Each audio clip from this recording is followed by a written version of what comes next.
제42장. 그때 야곱이 애굽에 곡식이 있음을 보고 아들들에게 이르되, 너희는 어찌하여 서로 바라보고만 있느냐? 내가 들은즉 저 애굽에 곡식이 있다 하니 너희는 그리로 가서 거기서 우리를 위하여 싸우라. 그러면 우리가 살고 죽지 아니하리라. 요셉의 형 10사람이 애굽에서 곡식을 사려고 내려갔으나 야곱이 요셉의 아우 베냐민은 그의 형들과 함께 보내지 아니하였으니 이는 그의 생각에 재난이 그에게 미칠까 두려워함이었더라.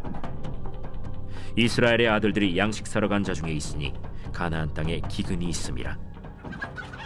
때에 요셉이 나라의 총리로서 그 땅 모든 백성에게 곡식을 팔더니 요셉의 형들이 와서 그 앞에서 땅에 엎드려 절하매 요셉이 보고 형들인 줄을 아나 모르는 체하고 엄한 소리로 그들에게 말하여 이르되, 너희가 어디서 왔느냐? 곡물을 사려고 가나안에서 왔나이다. 요셉은 그의 형들을 알아보았으나 그들은 요셉을 알아보지 못하더라. 요셉이 그들에게 대하여 꾼 꿈을 생각하고 그들에게 이르되, 너희는 정탐꾼들이라. 이 나라의 틈을 엿보려고 왔느니라. 내 주여, 아니니이다. 당신의 종들은 곡물을 사러 왔나이다. 우리는 다 한 사람의 아들들로서 확실한 자들이니 당신의 종들은 정탐꾼이 아니니이다. 아니라 너희가 이 나라의 틈을 엿보러 왔느니라. 당신의 종 우리들은 12 형제로서 가나안 땅 한 사람의 아들들이라. 막내 아들은 오늘 아버지와 함께 있고 또 하나는 없어졌나이다. 내가 너희에게 이르기를 너희는 정탐꾼들이라 한 말이 이것이니라. 너희는 이같이 하여 너희 진실함을 증명할 것이라. 바로의 생명으로 맹세하노니 너희 막내 아우가 여기 오지 아니하면 너희가 여기서 나가지 못하리라. 너희 중 하나를 보내어 너희 아우를 데려오게 하고 너희는 갇혀 있으라. 내가 너희의 말을 시험하여 너희 중에 진실이 있는지 보리라. 바로의 생명으로 맹세하노니 그리하지 아니하면 너희는 과연 정탐꾼이니라. 그들을 다 함께 3일을 가두었더라. 사랑하는 건축가족 여러분, 날씨가 제법 더워집니다. 건강에 유의하시고 오늘도 하나님의 말씀을 통하여 새 힘을 얻기를 소원합니다. 자, 오늘 본문은 창세기 42장 1절에서 17절의 말씀입니다. 우리가 사는 날 동안에 먹는 문제는 참 중요하죠. 그래서 우리가 축복하면서 잘 먹고 잘 살아라 라고 말하는 것처럼 먹는 문제는 그 어떤 문제보다 필수적입니다. 아마 이 중동의 전 지역에 닥쳤던 기근의 문제는 이 야곱의 가족에게도 예외가 아니었습니다. 그래서 야곱은 고민하다가 결국은 아들들에게 애굽에 가서 양식을 구해오라 라고 명합니다. 주변에 있는 그 어려운 사람들이 어떻게 이 문제를 푸나 가만히 보니까 애굽에 양식이 있다는 얘기도 듣고 또 거기서 구해오는 모습을 아마 야곱이 본 것 같습니다. 어쨌든 아들들을 다 보내어서 양식을 구해오는 미션을 줍니다. 그렇게 많이 꼭 가야 되나 그런 생각이 있겠지만 70명의 가족을 먹여야 합니다.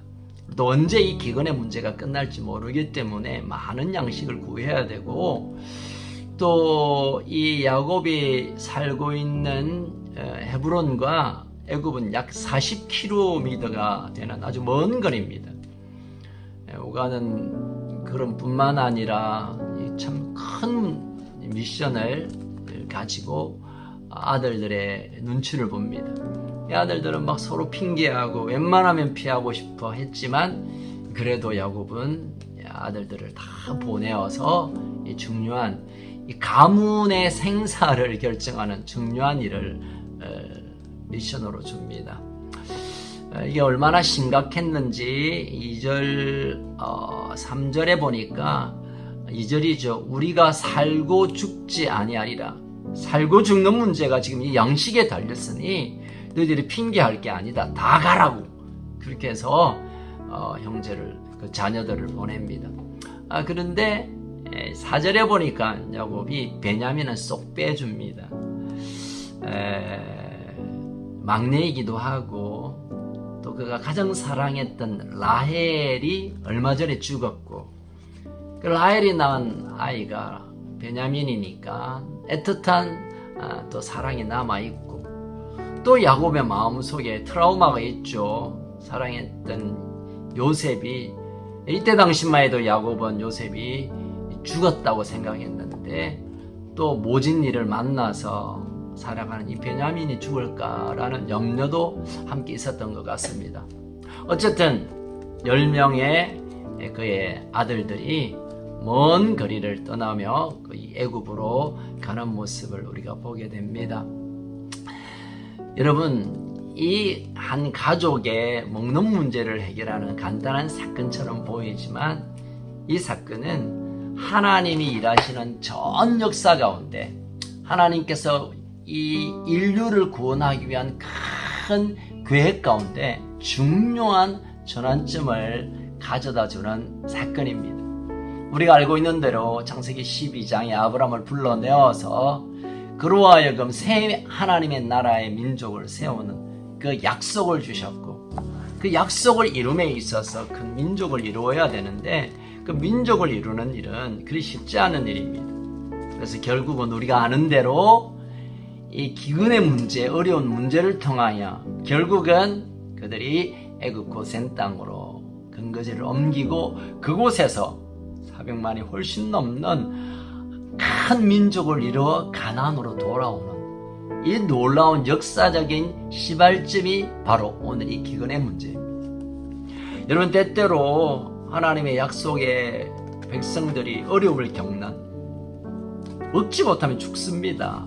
죽음과 같은 이 위기 상황 어떻게 방법이 있겠죠. 그러나 하나님께서는 그 위기와 그 어려움을 통하여 결국은 하나님의 계획하신 대로 옮겨간다는 것을 성취되어 간다는 것을 오늘 본문이 말해주고 있는 것입니다.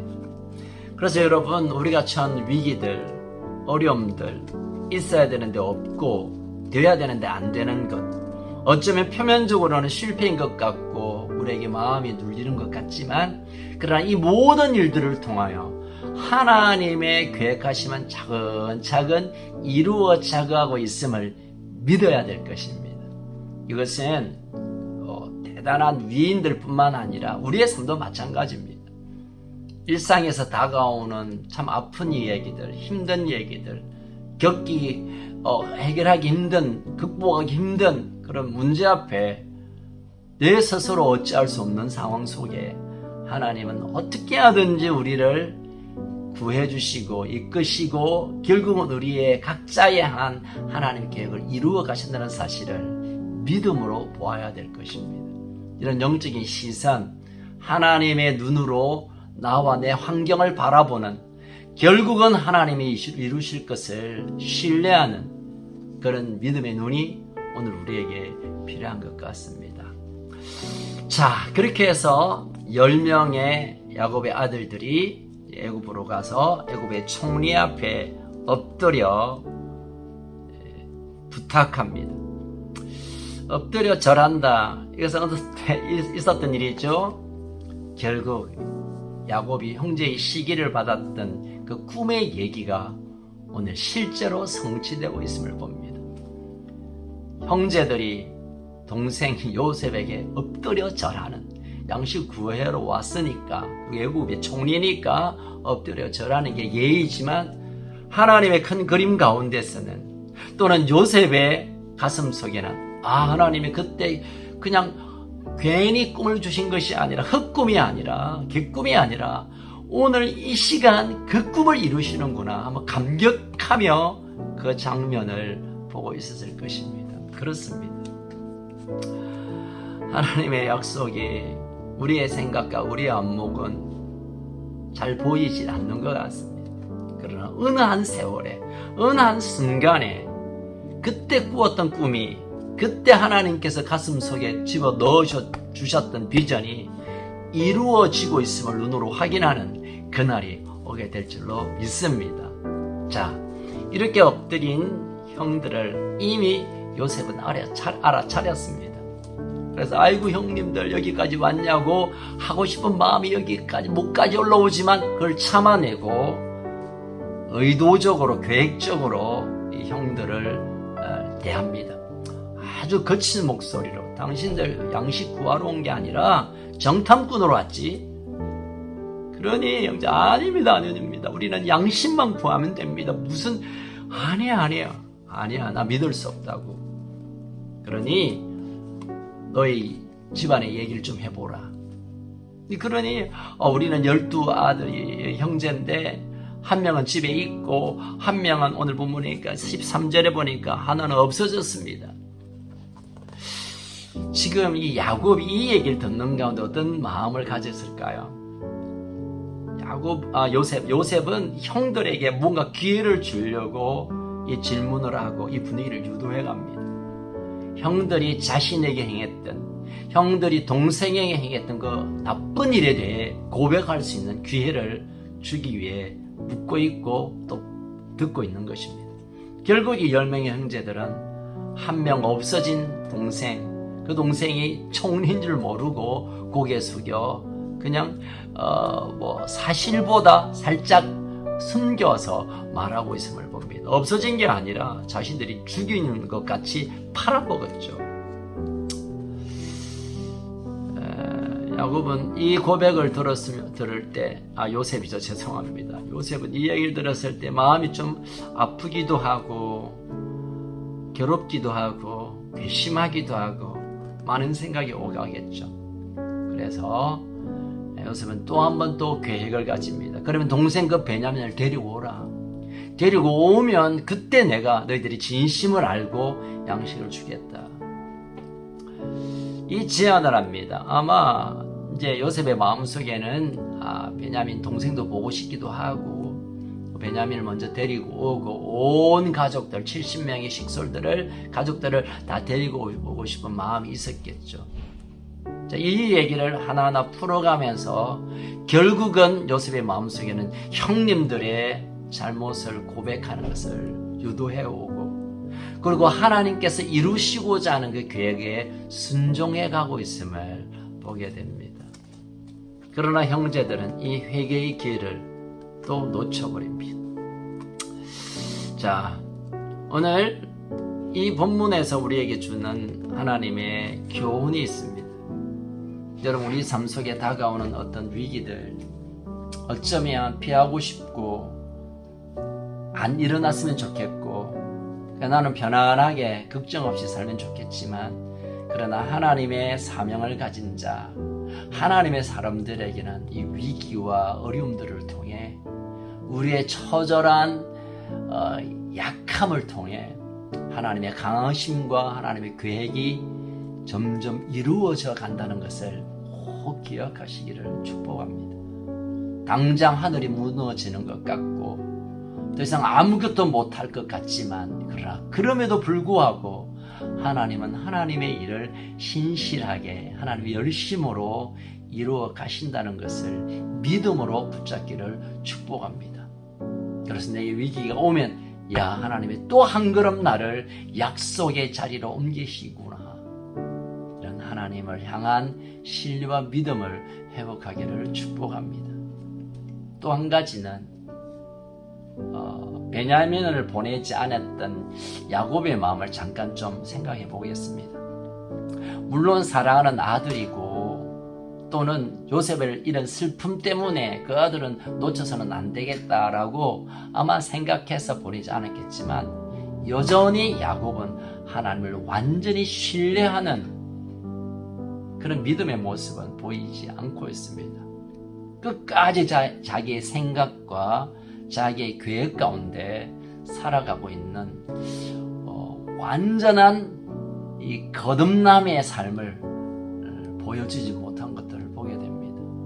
물론 우리가 나름 생각하고 나름 뭔가 좀 보장으로 뭘 계획을 가지고 있는 것은 그게 나쁜 일은 아니지만 그러나 하나님께 완전히 신뢰하는 맡겨드리는 전적으로 우리가 의탁하는 믿음이 결국 우리를 가장 안전하게 보호한다는 사실을 우리가 기억해야 할 것입니다. 마지막으로 우리가 깨닫게 되는 것은 결국 요셉은 형들을 3일 동안 묶어놓고 베냐민을 불러오라고 합니다. 저는 이 10명의 형제들이 회개의 기회를 주었을 때 요셉에게 미안하다, 우리가 나쁜 짓을 했다, 뭐 이런 고백에 진솔한 고백이 되어졌다면 요셉은 결코 이렇게 하지 않았을 것입니다. 말로 우리는 뭐 양식 구하러 왔다, 우리는 뭐 이렇다 보다 행동으로 보이라고 하는 요셉의 제안을 저는 좀 따끔하게 봤습니다. 얼마나 많은 약속들, 얼마나 많은 말들을 통하여 우리의 진이, 우리의 진실한 뜻을, 진실한 사실을 말하고 있지만, 그러나 정말 진실한 우리의 행위를 통하여 그것을 증명하는 것, 이게 필요한 것입니다. 자, 오늘 본문을 통하여 우리가 기도해야 할 제목들을 한 두어 가지 여러분과 나누고 싶습니다. 첫 번째는 내가 어떤 환경에 있든지 하나님의 약속은 결코 없어지지 않고 취소되지 않고 계속 성취해 간다는 것을 믿음으로 바라보는 이 믿음을 주시옵소서. 두 번째로, 회개의 기회가 될 때 결코 이 기회를 놓치지 않도록, 회개가 필요할 때 회개가 되어지면 바로 관계가 회복되는데, 이 회개의 부끄럼 때문에 용기가 없는 것 때문에 결국은 관계의 회복이 미루어지고 지체되고 늦어진다는 것을 바라보며, 하나님 내 안에 진실된 마음으로 풀어야 될 것들을 풀게 하시고, 고백할 것들을 고백하게 하시고, 하나님 앞에 회개할 것을 회개하는 이 일을 미루지 않겠습니다. 그런 마음을 성령께서 부어주시도록 함께 기도하면서 이 복된 토요일, 내일 특별히 주일날 우리가 주님 앞에 나올 때 거룩함으로 관계의 완전한 회복으로 하나님께 예배하는 그런 일을 준비하는 복된 하루가 되기를 주의 이름으로 축원합니다. 기도하겠습니다. 살아계신 하나님 아버지, 아브라함, 이삭, 야곱, 요셉을 통하여 하나님께서 약속하셨던 그 하나님의 나라의 계획이 전달되고 이루어져 가고 전수되어 가고 있는데, 하나님의 큰 계획을 바라보면 내 삶에 다가오는 어려움은 그리 괴롭지 않을 텐데, 우리가 때때로 내 마음과 내 삶의 위기를 거기에 파묻혀서 하나님이 하시는 일을 바라보지 못하는 어리석음이 없도록 도와주시옵소서. 여전히 힘들지만 이 힘듦 가운데 하나님의 일하심, 하나님의 시선으로 영적인 눈을 열어서 보게 하여 주시옵소서. 그래서 어떤 일을 만나도 하나님은 살아계시고 하나님은 그 일을 계속 이루어 가신다는 믿음으로 우리의 걸음을 함께 전진하게 하여 주옵소서. 또한 하나님, 우리 인생 가운데 어려움이든 또는 어떤 경우든 회개할 기회를 우리에게 주실 때 얼른 회개함으로 이 어려움이 지나가고 관계가 풀어지고 하나님의 풍성한 위로와 평강을 경험할 수 있도록 성령님 우리에게 회개의 영을 부어주시옵소서. 오늘도 깨어진 관계 때문에, 오늘도 어려운 환경 때문에 이 모든 괴로움은 어쩌면 우리가 아직도 풀지 못한 이 관계, 회개하지 못한 이 죄 때문이 아닌가 우리가 살펴보며 그것이 발견될 때마다 신속하게 엎드려 회개하고 용서를 구하는, 그래서 모든 관계가 회복되어지고 하나님의 관계뿐만 아니라 우리 주변의 모든 사람들을, 우리 가족 간의 관계가 회복되어지는 그 평강을 누리게 하여 주옵소서. 오늘도 주 안에 이 평강을 누리며 하나님이 주시는 온전한 사랑, 온전한 공동체의 기쁨이 우리 가운데 부어지게 하여 주옵소서. 하나님 아버지가 우리 아버지 되심을 감사하며 살아계신 예수님 이름으로 축복하며 기도합니다. 아멘. 자, 오늘도 승리하시기를 축복합니다.